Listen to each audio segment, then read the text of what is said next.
Ashama harka fuunee dhaggeeffattootatti yaa warri Jaaboo Tube hordoftan yooyya babaaroo isinin jedha an keessan isin kiyya kan na jaallattan kan an isin jaalladhu yooyya akkuma isin jedhe itti fufa guyyarraa wantoota haarawaa isiniif qabannee dhufu walaloo fi sirboolee gargaraa sirbaa hedduutu kan qophaa'aa jirutu jira kana gaafa isiniif hinne isin nu simachuu hin dadhabina.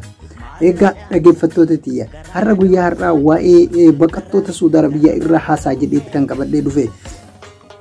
Baqattoota Suudi Arabiyaa yeroo ammaa maal keessa jirra?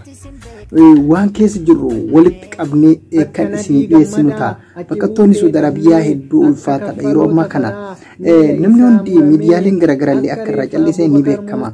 Egaa dhaggeeffattootatti isin warri maatii kiyya taatanii Galatoomaa isiniin jedha warri maatii kiyyan ta'in immoo mallattoo diimtuu tana tuqaa subscribe godhaa share like godhaa nu faana dhaabbadhaan affeerraa kiyya.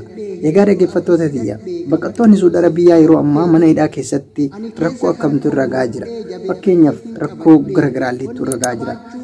Akkuma beekamu mootummaan torbaan keessatti nama 1,000 qofa galchaadha. Namni mana hidhaa keessa jiru nama 70,000 ol kan jedhame dubbatameedha.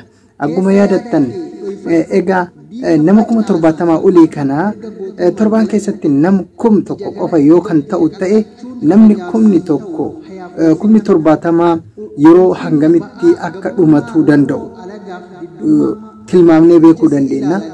Egaa baay'ee miidhaa fida jechuudha karaaleen kun. Egaa dhaggeeffattoota tiyya karaalee adda addaatiin irratti qabsooyne irratti hirmaanne irratti iyyine mootummaa kanarra dhiibbaa garaagaraa fi miidiyaa qabnu nu qarqaaraa jechuudhaan kadhachuudhaan haala gaariidhaan itti iyyine lammiilee keenya kan rakkataa kan biyya kanatti rakkataa jiran kana gara biyya isaatiitti akka deebisnu isin kabajaaf jaalalaan isin gaafadha. Warroonni social media qabdan hundi keessanuu hadaraa isiniin jechuudhaan lammii keenya kana rakkataa keenya kana akka kallattii hundaanuu bira dhaabbattan kabajaaf jaalalaan isin gaafadheeti jira. Warri duraan nu qarqaaraa turtaniif warri hanga ammaatitti nu qarqaaraa jirtanillee guddaa galatoomaa isin jechuun affeerraa kiyya. Egaa baqattoonni Suudi Arabiyaa keessattuu dubartoota ulfaa dubartoota warra daa'imman qabanii fi akkasuma ijoollee dhiiraa warra daa'immanii wajjin qabamantu jira. Isaan sun baay'ee akka rakkataa jiran duraanis dhageenya jirra ammas rakkoo keessa akka jiran ni beekna. Haa ta'u malee parsantiin xiqqoo harki muraasni yookaan parsantiin xiqqaan dubartoota keessaa gara biyyaa akka deebi'aa jiran abdiin qabna. Keessattuu warra daa'ima qaban gara biyyatti imalaa akka jiran dhageenya jirra. Warri kabajaa daa'immaniitii fi dubartoota nu eegdan guddaa galatoomaa isiniin jenna. Nustis kabajaa dubartoota akka eegdan abdii isinirraa qabna. Egaa warra dhiirallee dabareen isaanii akka itti nu ariifachiiftanii gara biyya isaanii nu deebistanii nullee nu gammachiistan warra biyyoota yaaddoo biyya san keessaa nu baastan kabajaaf jaalalaan isin gaafannee jirra. Egaa akkasuma warri dhiiraa ammas mana hidhaa keessatti jiran hedduun kan miidhamaa jiran oduun achi keessaa babbayaa akka jirtu abdii guddaa qabna. Isinis kana waan ta'eef hedduminaan sagalee taanii mootummaa kanarra dhiibbaa goonee kara biyya isaanii akka deebi'an hirmaachuu qabna. An xiqqaa an guddaa osoo hin jenne jechuudha yeroo kamuu. Egaa dhaggeeffattoota tiyyaa ani baay'ee isin jaalladha isinis baay'ee na jaallattu nan beeka. Baqataa keenya kan biyya Suudi Arabiyaa keessa baqatee rakkataa jirullee akka qarqaartan kabajaaf jaalalaan isin gaafadhee jira.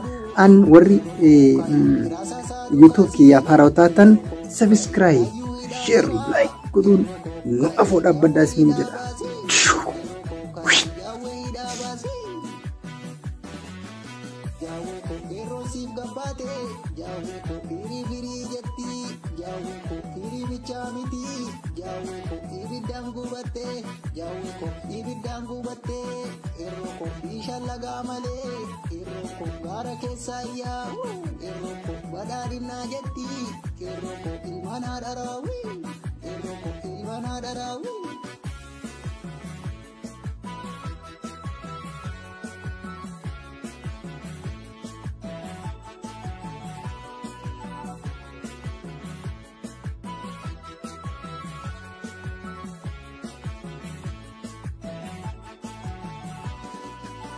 jaawwe koo hayyuu diinni kee kunooti jaawwe koo hayyuu oromiyaa marsee jaawwe koo hayyuu duune bannaa malee jaawwe koo hayyuu nyaannu waada kee baake koo hayyuu diinni kee kunooti baake koo hayyuu oromiyaa marsee baake koo hayyuu duune bannaa malee baake koo hayyuu nyaannu waada kee jaawwe koo hayyuu ati hidhaa sennaa jaawwe koo hayyuu guubate laammin kee